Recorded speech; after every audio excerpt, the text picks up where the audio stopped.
Alright, hier sind Leute und damit herzlich willkommen zu Shakes and Fidget auf der EU19 Tag 2. Das erste richtige Video zu Tag 2. Ich bin jetzt auf Level 50, habe die Stadtwache angemacht und werde dann ins Battle gehen, habe also Tag 1 relativ ordentlich kompensiert und habe, achso, seht ihr jetzt nicht, ich glaube, ich habe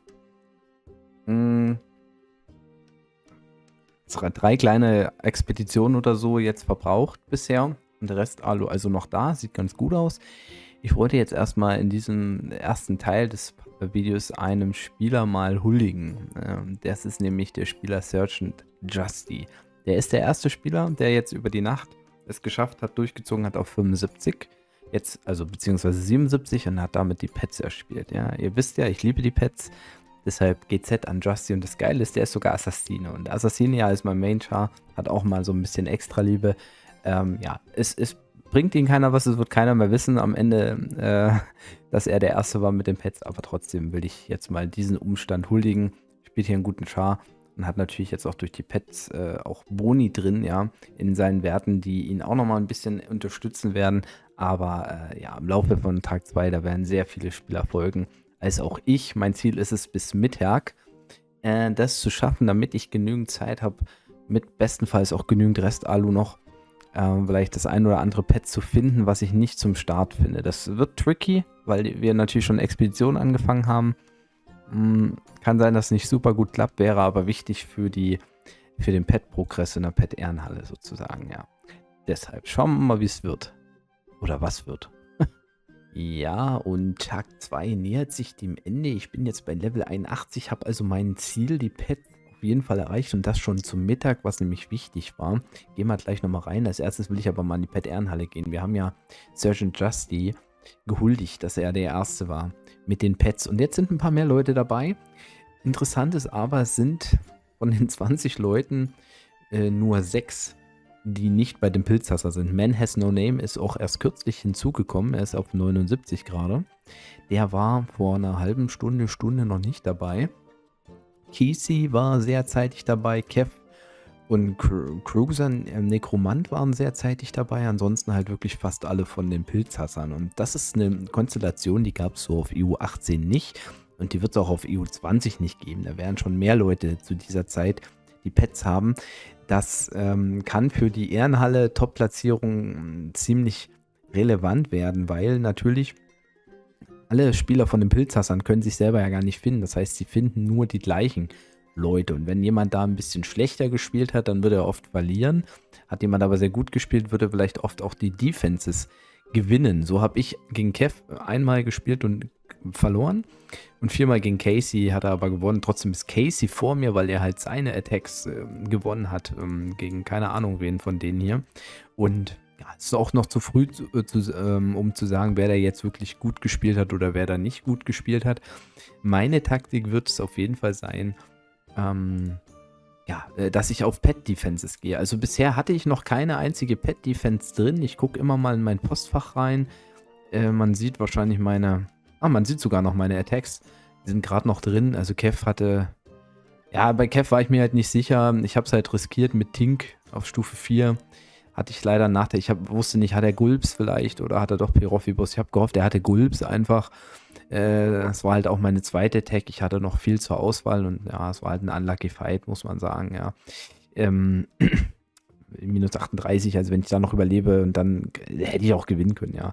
Da wäre ich weiter oben gewesen. Aber ansonsten gab es keine Pet-Defense gegen mich und meine Taktik wird sein, dass ich hoffe, dass ich in der Pet-Defense dann hin und wieder dran bin und da halt auch gewinne. Und dafür habe ich jetzt Folgendes gemacht. Also heute ist Feuer dran, wir haben viele Früchte bekommen, deshalb habe ich beide Pets hier hochgelevelt. Morgen werde ich perspektivisch erstmal das Pet nehmen, mit dem ich dann frühestmöglich auf Kokofö gehen will. Ich muss nochmal schauen, wo ich perspektivisch dann besser komme. Also klar, Pyrophibus ist das dritte Pet. Macht mehr Sinn, das hochzuziehen im PvP-Bereich. Kokofire können wir nur am Montag, also das ist nicht jetzt der Montag, der kommt. Bis dahin schaffe ich es nicht. Sondern dann der Montag drauf. Das ist eigentlich locker drin. Also das sind, da könnte ich mit beiden eigentlich hochgehen und Kokofö freischalten. Dennoch, weil wir so viele Früchte hatten, macht es Sinn, es hochzuziehen. Habe ich morgen also mehr Perspektiven in der Attack bei Fire. Morgen ist ja Wasser dran. Das bedeutet, ich hatte halt nur Orcale, habe dann aber Okudile Gott sei Dank auch freischalten können. Ich wusste aber nicht, ob ich Okudile bekomme durch die Expedition, hatte deshalb schon mal Orcale vorequipped und es macht halt hier auch Sinn, 2 Pets mit höheren Stufen zu haben für Pet Defenses, weil morgen ist Wasser dran. Das heißt, ich werde morgen mit Wasser in die Pet Defense gehen. Ich kann schon mal sagen, ich habe jetzt heute keine Alu mehr. Ich kriege jetzt heute sozusagen keine Früchte mehr. Ich werde aber in der Nacht halt spielen und da hoffentlich natürlich auch wenigstens 3 Früchte bekommen. Wir werden auch morgen dann, also wenn wir 2-mal Früchte bekommen haben, sowieso noch die 3. Frucht holen im PvE bei den Pets. Und dadurch, dass ja Wasser dran ist, werde ich mit gewonnener Attack natürlich auch Wasserfrüchte bekommen. Also das heißt, ich habe dann die Chance, auf jeden Fall Okudile weiterzuziehen und überlege halt dann Orcale zumindest auch ein bisschen mitzuziehen aufgrund der Pet Defenses Thematik. Aber ich denke, da komme ich schon ganz gut, dass ich hier 1 auf 4 habe. Weil wenn mich einer dann mit einem 5er oder 6er angreift, kann Orcale vielleicht schon ein bisschen Damage machen und dann gewinne ich den Fight letztendlich. Das ist so ein bisschen die Taktik. Also wenn ihr das Video seht, ist ja eh schon Tag 3. Da wird man sehen, ob das funktioniert hat. Bei Shadow, da hatte ich das gleiche Thema. Ich wusste nicht, bekomme ich Tusi. Habe deshalb auf Schlob gesetzt. Das, was ich hatte, wir haben die gleiche Situation sozusagen wie bei Wasser. 2 4er-Pets, 10 Aug habe ich bekommen. Und auch hier ja, hoffe ich natürlich auf ein paar Früchte in den Quest morgen und so, dass ich dann hier perspektivisch erstmal 10 Aug hochziehe. Shadow wird halt dann als nächstes dran sein. Also wenn ich mehr Früchte kriege, werde ich da auch Schlob nochmal ein bisschen höher ziehen. Und dann schauen wir mal weiter. Da ich jetzt auf EU18 mit Petaket gespielt habe, überlege ich das auch wieder zu machen. Muss halt passen. Ich muss es halt rechtzeitig kriegen. Ja, darf da nicht so viel Verzug haben. Dann macht es Sinn. Ja, wenn nicht, kann ich immer noch über Badladder oder beziehungsweise Rosa Links spielen. Das wäre aber halt teurer und eigentlich EU19 ist ja auch nicht so ein perspektivischer langer Server bei mir.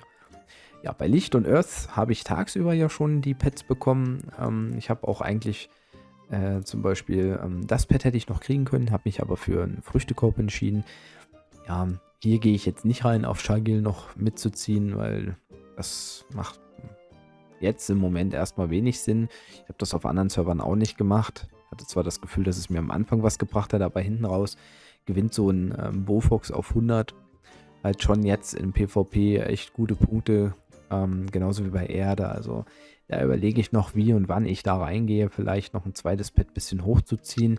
Der Vorteil, den ich bei Erde habe, ich habe dieses Pet halt schon. Wobei bei Light, ich werde es morgen, also Sonntagnacht jetzt, wenn ich spiele, werde ich Jacobs mit Sicherheit bekommen. Also das Ziel ist schon, dass ich noch die Pets bekomme. Das sind vor allen Dingen Night Pets, also 3 Pets bekomme und das Tagespet, ja gut, wenn ich es jetzt nicht kriege, geht die Welt jetzt auch nicht unter. Es ist ja auch nicht mein Main-Attribut. Also ja, aber für PvP ist es schon auch nicht unrelevant.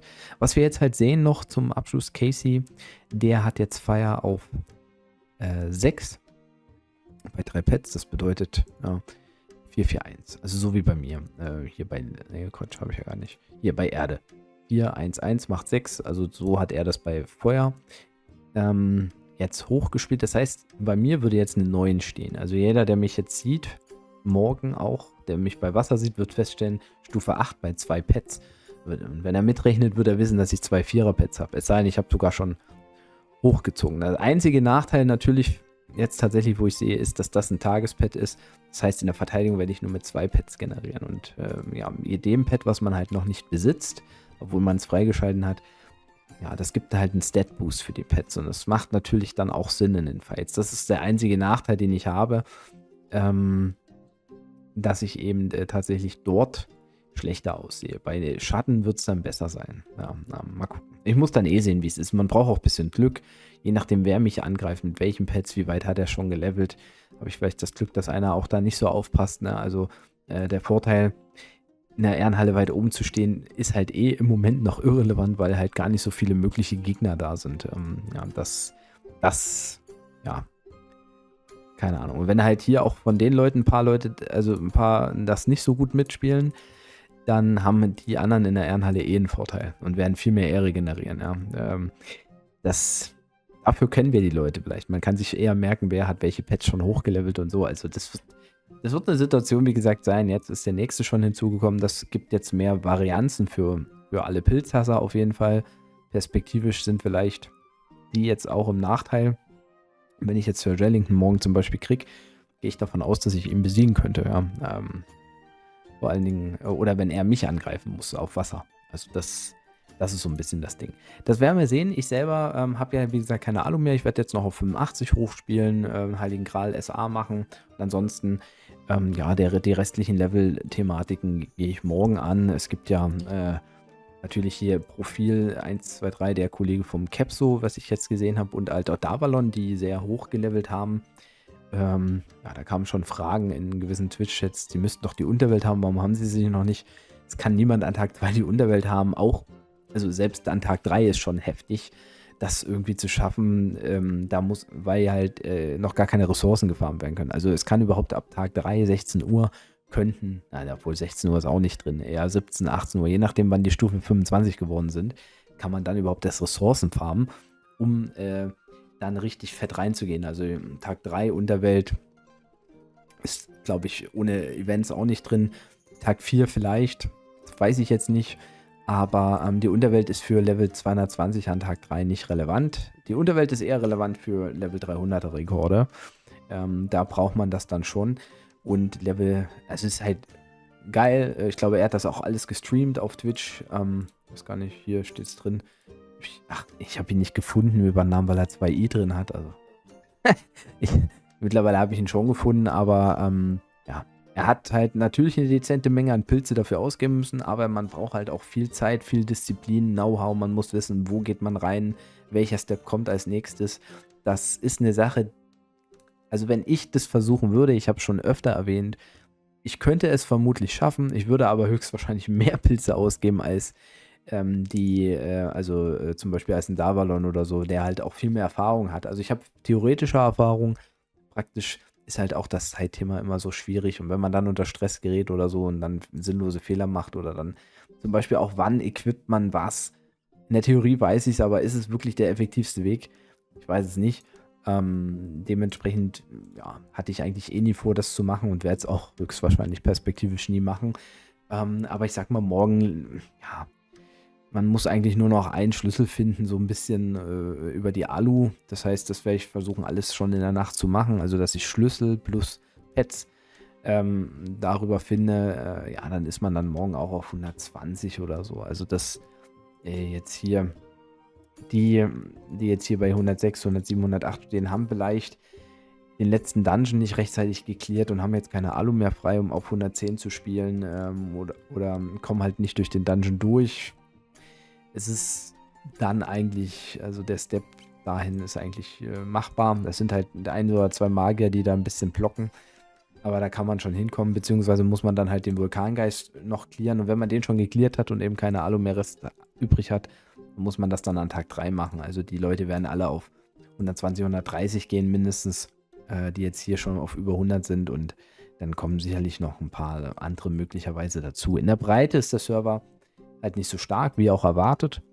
Bei den Pilzhassern sieht es stark aus. Die Frage ist, wie langfristig geht das alles? Also wenn die alle langfristig richtig gut durchziehen und spielen, dann wird die Pilzhasser auf jeden Fall Rang 1 belegen, perspektivisch Pure Game Rang 2. Und ja, man muss dann mal weiterdenken. Also ich habe noch mal Sachen gehört, die jetzt auf EU19 richtig gut spielen und durchgängig spielen, können bei einer möglichen ansätzigen Fusion in ein paar Jahren mit EU20, der ja sehr krass sein soll, oder wird der Server deutlich heftiger als dieser hier, aber in einem fusionierten Server dann eine gewichtige Rolle spielen gegen diese ganzen EU20-Leute, weil die jetzt auf EU19 gut losspielen, die haben natürlich 6 bis 8 Wochen mindestens einen Vorteil drin, der sich nicht so einfach pilzen lässt. Vor allen Dingen, wenn man Pay-to-Win halt auch von vorne bis hinten gespielt hat. Und vielleicht gibt es den einen oder anderen Schlingel hier auf EU19, der genau darauf spekuliert. Wiederum hat man natürlich dann noch andere Server. Also die Fusion wird ja nicht mit EU19 beginnen und EU20 dabei haben, sondern perspektivisch dann auch ein EU18 auch natürlich noch als Gegner haben. Also das Ist natürlich auch nur ein halb gedachter Gedanke, aber ja, so viel dazu. Ja, dann werde ich jetzt noch da ein bisschen das Ganze runterspielen und vielleicht auch nochmal nach Tag 3 ein kleines Update geben. Also zumindest im Pets ja sowieso, weil mich das mega interessiert und weil ich das mega feiere. Deshalb würde ich sagen, haut rein, macht da Tschüss und Servus, indem wir Mozone jetzt einfach rausgehen lassen.